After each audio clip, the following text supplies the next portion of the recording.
If you've seen some of my past videos, you probably know I'm a fan of 10 millimeter. I have a high opinion of 10 millimeter, and I think it's really an underrated cartridge. If you saw the title of this, you might think I'm a little crazy, but if you do think I'm a little crazy, it's because you're not really paying attention to the numbers. Basically, 10 millimeter is more powerful than 44 Magnum. Sometimes. Now, if you're comparing regular 44 Magnum to regular 10 millimeter, 44 Magnum is more powerful. If you're comparing, say, plus P plus 44 Magnum to plus P plus 10 millimeter, 44 Magnum is more powerful. But when you kind of run into some overlap is when you're dealing with ammunition that's basically a more powerful loading for 10 millimeter, and then you're kind of like not so hotly loaded 44 Magnums.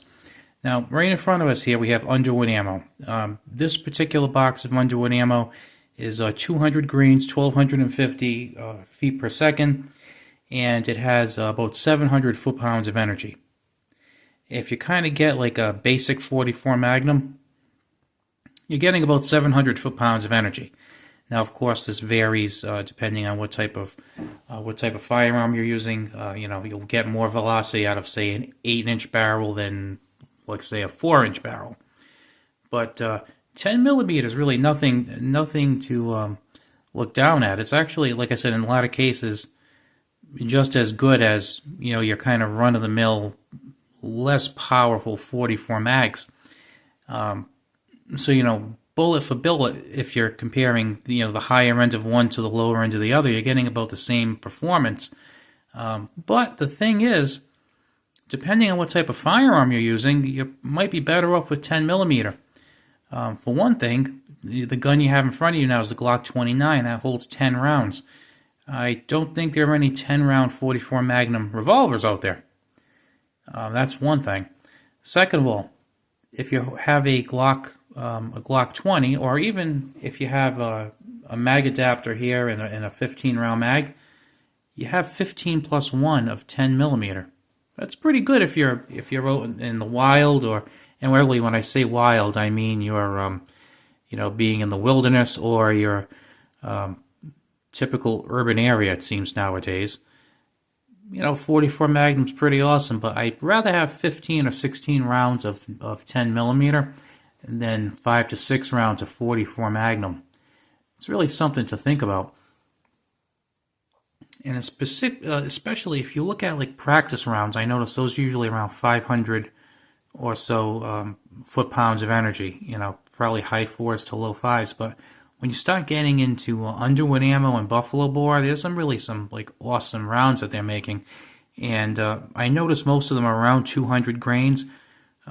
But there's also actually 180 to 200 grains. So I've actually seen some that are a little bit lighter and some that are a little bit heavier. So you got a nice little variation of rounds. And as far as something like, say, a 9 millimeter, you'll be able to get, say, 2 rounds more capacity-wise in a 9 millimeter than you will a 10 millimeter. But also look at the trade-off. Your typical 9 millimeter, you're looking at probably a little under 400 foot-pounds of energy to about 400 foot-pounds. With kind of like a crummy 10 millimeter, you're looking at about 500 or so. You get better 10 millimeters, you're looking at almost twice the foot-pounds. That's pretty good. The other thing is, I think it's particularly good if you have the misfortune of living in a liberal state, like I do.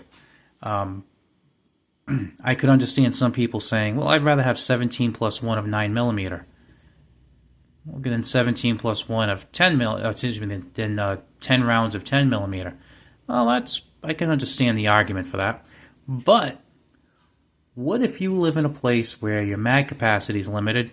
I'd rather have 10 rounds of 10 millimeter than 10 rounds of 9 millimeter. So, depending on your situation, I'd much rather take 10 millimeter. The only drawback to it is it's more expensive than 9. That's really the only bad thing in my opinion. Plus, like I said, the minor reduction in capacity. But I got to tell you, 10 for me really wins out, and I think it really belongs in the conversation with 44 Magnum for those who want to carry it. Little food for thought. Talk to you later.